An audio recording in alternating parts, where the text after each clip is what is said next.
Assalamualaikum warahmatullahi wabarakatuh. Alhamdulillah wassalatu wassalamu ala Rasulillah. Innal hamdalillah nahmaduhu wa nasta'inuhu wa nastahdihi wa nastaghfiruh wa natubu ilayhi wa natawakkalu alayhi wa na'udzu billahi min shururi anfusina wa sayyiati a'malina. May yahdihillahu fala mudilla lahu wa may yudlil fala hadiya lahu. Allahumma salli wa sallim wa barik ala Muhammad wa ala ali Muhammad kama sallaita wa sallamta wa barakta ala Ibrahim wa ala ali Ibrahim fil alamin innaka Hamidum Majid. Amma ba'd. Muslim-muslimat yang dirahmati dan dikasihi sekalian, kita berada pada penghujung tafsiran surah Al-Ankabut. Sila buka pada muka surat 205, tafsir Ibn Katsir jilid yang ke-7. A'udzu billahi minasyaitonir rajim. Awalam yarau anna ja'alna haraman aminan wa yutaqattafu an-nasu min hawlihim afabil batili yu'minuna wa bi ni'matillahi yakfurun wa man adhlamu mimman iftara 'ala Allahi kadhiban aw kadzdzaba bil haqqi lamma jaa'a alaysa fi jahannama mathwan lil kafirin walladzina jahadu fina lanahdiyannahum subulana wa innallaha lama'al muhsinin. Sadaqallahul azim. Dan apakah mereka tidak memperhatikan bahawa sungguhnya kami telah menjadikan negeri mereka, iaitu tanah suci yang aman, sedang manusia sekitarnya merompak? Maka mengapa sesudah nyata kebenaran mereka masih percaya kepada yang batil dan ingkar pada nikmat Allah? Dan siapakah yang lebih zalim daripada orang yang mengada-ngadakan pendustaan terhadap Allah atau mendustakan hak tak kala yang hak itu datang padanya? Bukankah dalam neraka Jahannam itu ada tempat bagi orang-orang yang kafir dan orang-orang yang berjihad untuk mencari keridhaan kami? Benar-benar kami tunjukkan kepada mereka jalan-jalan kami, dan sungguhnya Allah benar-benar beserta orang-orang yang berbuat baik. Jadi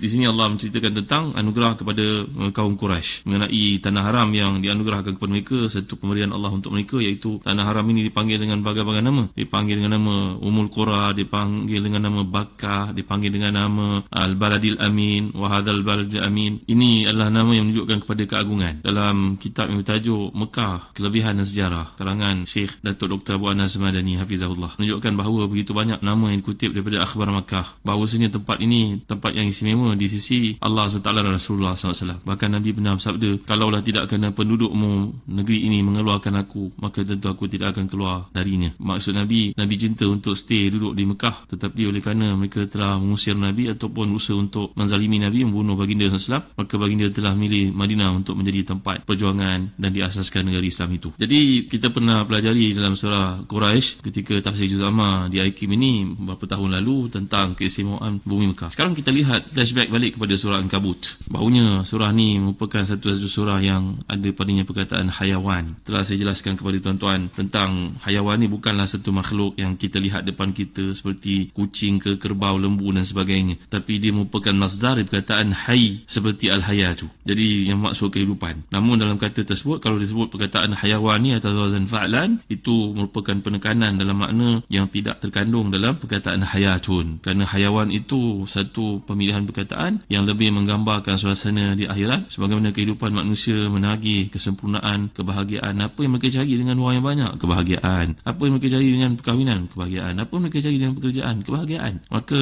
kebahagiaan yang digambarkan dalam ayat Allah ni bersifat hayawan, iaitu satu kehidupan yang kesinambungannya, keserasiannya berterusan tanpa ada noktah. Dan saya telah jelaskan kepada tuan-tuan dalam Awsaful Jannah, Sifatul Jannah, dan kitab-kitab menceritakan tentang keistimewaan syurga, bagaimana kenikmatan yang diberikan, kehidupan yang tidak ada kesudahannya. Bahkan najis daripada orang beriman yang duduk dalam syurga pun tidak keluar sebagai najis, malahan dikeluar sebagai peluh yang wangi. Dan di syurga tidak ada orang yang beranak, kerana anak itu merupakan satu beban dalam penjagaan kalau di dunia. Jadi cerita-cerita tentang syurga ni patut kita corakkan kehidupan dan sampaikan kepada anak-anak, kerana dia satu bab daripada akidah. Dan juga Allah menginformasikan kepada kita keadaan kaum musyrikin dalam ayat yang lalu, bahawa mereka ni merupakan bangsa yang bersifat kontradiktif. Apa itu kontradiktif? Bila menghadapi kesusahan, maka dia kembali kepada Allah SWT. Dalam ayat yang lalu kita dapat perhatikan, fa idza rakibu fil fulki da'u Allah mukhlishina lahuddin walamma najahum ilal bari idza hum yusyrikun. Bahawa orang musyrikin ni dalam keadaan terdesak, mereka berdoa ikhlas hanya kepada Allah SWT, tidak menentukannya. Tapi kenapa sifat sedemikian tak ada kontinuitinya? Bila dah selamat, kita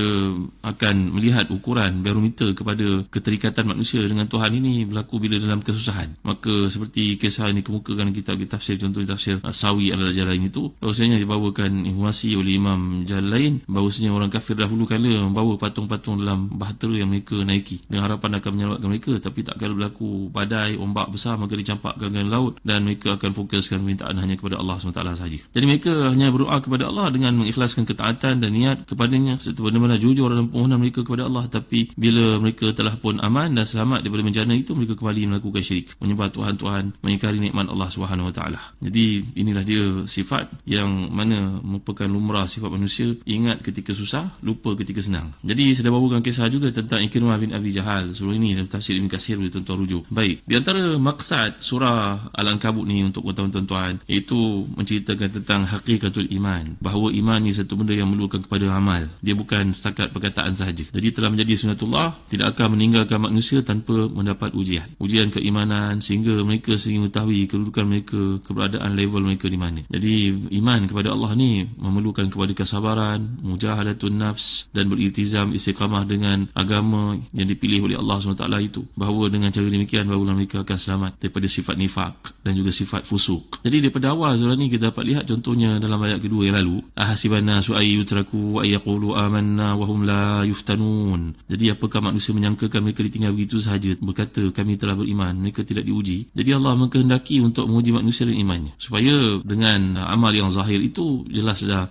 sidqas sadiqin, kebenaran hati seorang, dan juga kadhib al-kadhibin. Kerana mengikuti agama ni adalah satu laluan paling selamat, laluan yang satu-satunya untuk selamat dunia dan juga akhirat. Maka dalam menghadapi ujian itu, Allah membekalkan kepada kita perutusan Nabi-Nabi dan Al-Quran untuk diikuti. Dapat kita lihat kan, ini maksud surah yang bersifat surah Makkiyah. Jadi inilah dia yang dibawakan oleh Allah melalui surah Al-Ankabut ini, iaitu menyuruh kita ad-dalil al-iman wal istiqamah fil a'mal allati hiya itba'uddin alladhi huwa fitratullah allati fatarna sa'alayha. Jadi mengikut perasaan yang ada dalam diri seorang tentang fitrah beragama itu, iaitu bila timbul perasaan semudah anak-anak, banyak orang masuk Islam yang kita saksikan ditular di barat, di timur, di mana sahaja, artis, pemain bola sepak dan sebagainya, orang terkemuka, tak kisahlah mereka masuk Islam ke tak masuk Islam ke, tidak memberi apa-apa kelebihan pun kepada Allah, kepada Islam. Tapi kita gembiralah melihat masukan berbondong-bondong orang ke dalam Islam itu. Di Spain baru-baru ni saya melihat hampir setiap hari berpuluh-puluh orang masuk Islam di Masjid Granada sahaja, dan catatan peningkatan graf itu begitu menakutkan golongan yang benci kepada Islam, bahawa yang masuk Islam tu bukan di kalangan orang Arab ke orang Afrika ke, tak, penduduk Spain yang asli. Maka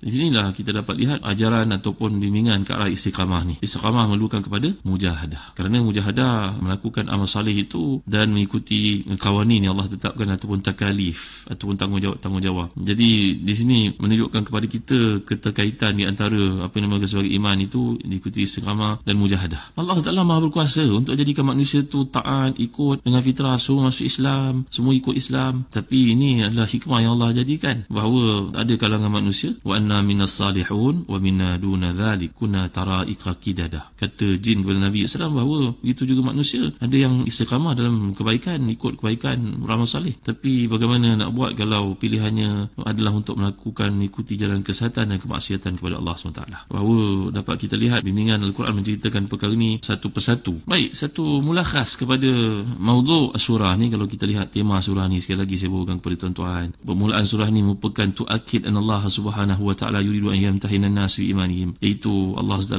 nak menguji, kerana kehidupan begitulah memerlukan kepada ujian. Anak-anak itu tahap pencapaiannya diukur dengan ujian yang lalu. Andai tak ada ujian, maka tak ada ketahuilah dia faham atau tidak. Jadi permulaan surah ni telah menyatakan polisi kehidupan Allah SWT mengenakan ujian kepada seseorang itu, dan kita telah pelajari lagi besar imannya, lagi hebat ujiannya. Kerana para Nabi adalah contoh yang patut kita baca dan kita kaji untuk mengetahui bagaimana kesungguhan mereka, kesabaran mereka dalam menghadapi ujian. Terutamanya Nabi-Nabi Ulul Azmi yang dibawakan dalam surah ni telah kita bentangkan kisah Nabi Ibrahim, kisah Nabi Nuh sebelum itu, Nabi Allah yang lain, Nabi Musa AS sebagai contohnya. Jadi ini adalah peringatan untuk orang beriman bahawa kehidupan akan melalui berbagai fasa. Dan kita dapat lihat daripada permulaannya Allah Ta'ala menguji manusia, dan Allah akan beri kepada mereka balasan terhadap apa yang mereka lalui itu. Maka dapat kita perhatikan kisah-kisah yang dibawakan oleh Allah SWT. Dan kemudian dibawakan lagi kisah tentang daripada ayat ke-8 hingga 13, kita dapat lihat 3 contoh fitnah yang berlaku dalam kehidupan orang beriman. Antaranya berkaitan dengan ibu bapa,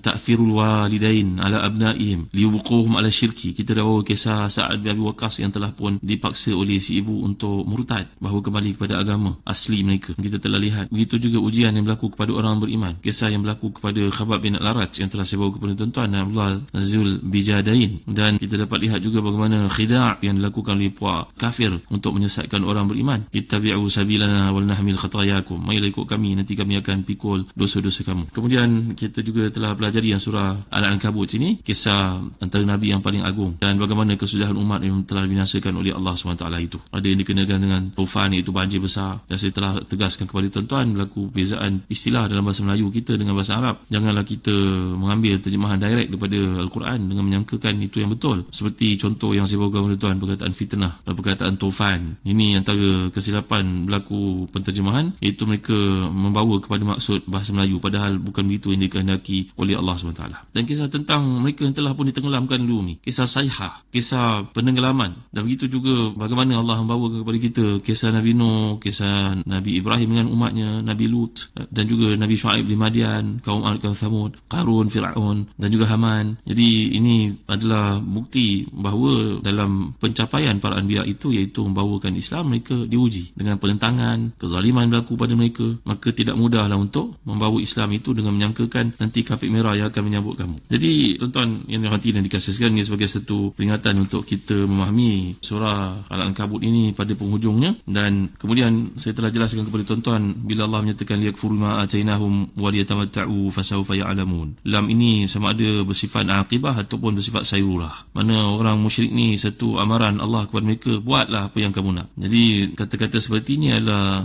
menunjuk kepada zajr, kata Imam Az-Zamakhsyari dalam Kasyaf. Ini bukan suruhan Allah kepada mereka untuk melakukan kemungkaran, kemaksiatan, tidak. Tapi ini bagi menunjukkan ekstrimnya kemurkaan Allah kepada mereka, seolah-olah mengatakan, buatlah apa yang kamu nak, nanti baru kau tahu balasannya. Kemudian kita juga telah belajar bagaimana sifat contradiction yang ada pada kaum musyrikin. Mereka kembali pada Allah, mengikhlaskan diri, berdoa kepadanya sangat genting. Tapi bila berada dalam kesenangan, mereka akan lupa. Anehnya sifat mereka ni menggantikan kesyukuran tadi dengan kekafiran. Bagaimana mungkin bentuk kesyukuran mereka terhadap yang besar itu adalah menyekutukan Allah, menyembah Allah, membawa patung berhala dan sebagainya. Tuan-tuan, isu akidah ni perkara besar. Pernah disebut dalam Musnad Ahmad kisah tentang seorang lelaki masuk syurga kerana seekor lalat, sementara seorang lagi masuk neraka kerana seekor lalat. Tahu tak kisah ni tuan-tuan? InsyaAllah dalam kuliah akan datang saya akan bawa kepada tuan-tuan bagaimana bahayanya isu akidah ni bila dipermain-mainkan. Orang boleh masuk neraka kerana seekor lalat, sementara ada orang masuk syurga kerana seekor lalat. Wallahu a'lam. Sallallahu ala sayyidina Muhammad wa ala alihi wa sahbihi wa baraka wasallam. Walhamdulillahi rabbil alamin. Wa barakallahu fikum. Wassalamu alaikum warahmatullahi wabarakatuh.